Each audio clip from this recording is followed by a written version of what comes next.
determination of the Science and Security Board of the Bulletin of the Atomic Scientists that the world has not made sufficient progress on existential risks threatening all of humanity. We thus move the clock forward.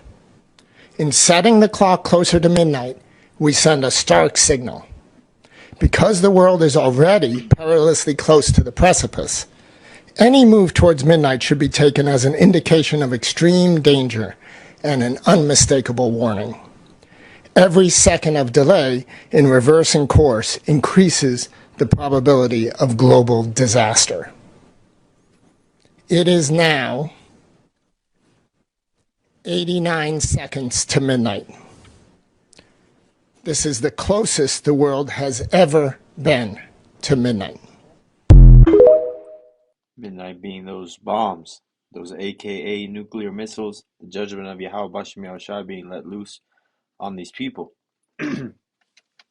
First and foremost, before I get started with this lesson, more of a quick update, because I saw that video and I immediately knew I had to do something about it, blow the whistle.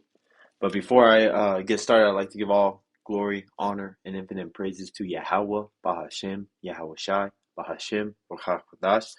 Double honors to the beloved elders and the apostles at Great Millstone that taught me this truth. Peace and salutations to all you, hopefully like to Akim out there laboring, that are pushing this word and truth and in sincerity. This is your brother Amar from the GMS Boise, Idaho camp, coming at you with just a quick lesson. Again, like I said, I saw that video and I wanted to do something, a little lesson, say something about it, because immediately, 2nd Esdras 9:1 came into my mind, and I'm going to read through the chapter as far as we'll see how we go. Not to get it done, but there's some very key points in the beginning that I wanted to pull out. This is 2nd Esdras 9:1. He answered me and said, "Measure thou the time diligently in itself, and when thou seest part of the signs pass, which I have told thee before." And how do we measure the times? We measure the times diligently based on what these scriptures and which prophecies have been fulfilled, the times that we're living in, the wicked state of this world, the amount of disbelief and mocking of the prophets, the corruption of the institutions, the breaking down of the family structure, the rainbow gang being rampant, these chemical warfare and chemical castration of the people of this earth through the food and the different chemicals we're exposed to, from the toothpaste that we use to clean our teeth, so-called, to the shampoo that we use to wash our hair, man. All this stuff has chemicals that leaches into our body that further exposes us to cancers, different diseases, again, chemical warfare. You can imagine all the things that come with attacking somebody with a chemical,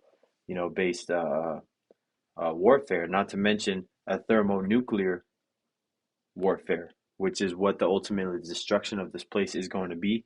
And as that Doomsday Clock, as it's famously called, and if you wanted to do more information on what they do and how they measure the times, so-called, is they base stuff off of it based on economic hardship, military conflicts throughout the world, then the state of the political sphere of the world, and how well governments are getting along.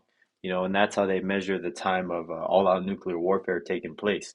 And that's why we're now 89 seconds to midnight, so-called, which they don't know. This is Esau just being predictive programming.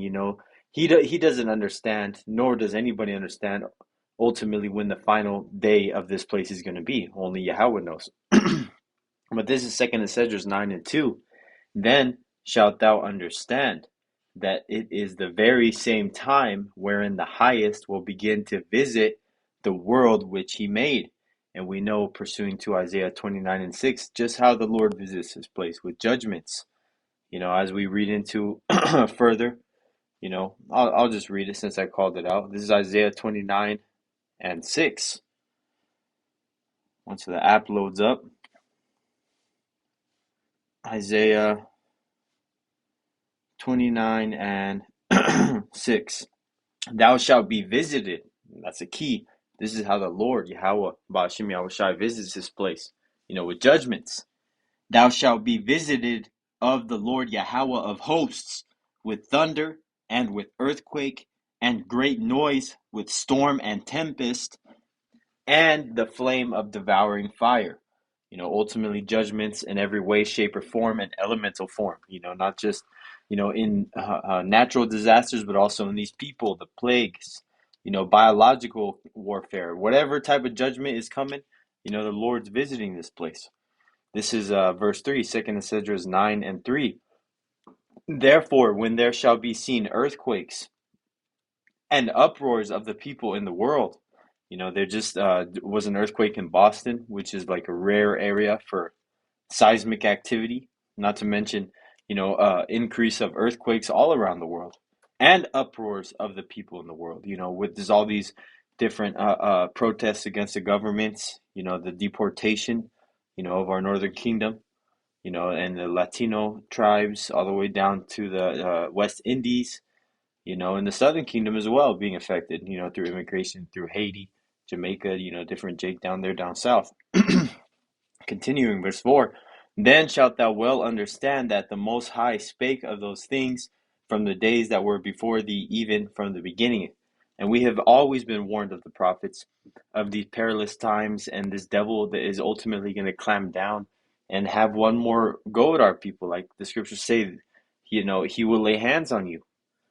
This devil is gonna have his last, hurrah, I guess you can say, on our people, the Israelites. If you think 1492 was bad, if you think slavery was bad, if you think the transatlantic slave trade was bad, if you think the genocide across the Great Plains on the Gadite Native Americans was bad, wait until Esau releases all his different capabilities and technologies he has on our people, on full scale. We know that pursuing to the prophecy, two-thirds is going to get taken away, whether it be through his Esau's weapons or through the nuclear missiles or through a chariot beam blasting the ass all over the place, man. Either way, it's going to happen. This is Second Esdras 9, and that two-thirds is out of Babylon the Great, the one-third that's out of Babylon the Great, because there's going to be innumerable amount of Jake throughout the world, that are still going to have to be you either get down or lay down with the new system being the kingdom of heaven under the rulership of Yahweh Shai, Yahweh Shai, King David, and the elect. Verse 5. For like as all that is made in the world hath a beginning and an end, and the end is manifest, which means it's going to be plain. It's going to come together perfectly. Verse 6, even so the times also of the highest have plain beginnings in wonders and powerful works, and endings in effects and signs, and every one that shall be, and endings in effects and signs. So just like it was made with wonders and powerful works, it's going to be ended with what? Endings in effects and signs. So again, the point is that this is just another one of those signs that Esau is putting out there, that his governments are stressed out, in the sense that these people that are, free thinkers, the so-called experts that everybody looks to are saying these things. So the prophets are saying these things. Esau's so-called experts are saying these things. The only people that ain't going to get it are those that, are slated for judgment, which is this message has to go out for everybody. But hey, man, get right, get left, repent, because these times are perilous. As you can see, even Esau is screaming, even Esau is screaming doomsday over here, man. So get right, Jake. Because we don't know how much time we have left. All hell could break loose within the next couple days, even a couple weeks, because of a food crisis, because of all the field workers and Issacharites that are getting shipped out, that are the backbone of the food supply chain of this country, man. So either way, man, we're going to be here, Lord willing, reporting all the way till we can, no more. Right until the wheels fall off. So, Lord willing, that this lesson was edifying unto the elect. Till next time, I like to give all glory, honor, and infinite praises to Yahweh, Bahashim, Yahweh Shai, Bahashim, Rachak Kodash, and double honors to the beloved elders and the apostles at Great Millstone that taught me this truth, and peace and salutations to all you hopeful elect Akim out there laboring, that are pushing this word and truth and the sincerity, risking your lives and freedom, especially in this time, to do so. Till next time, Lord willing, Shalom.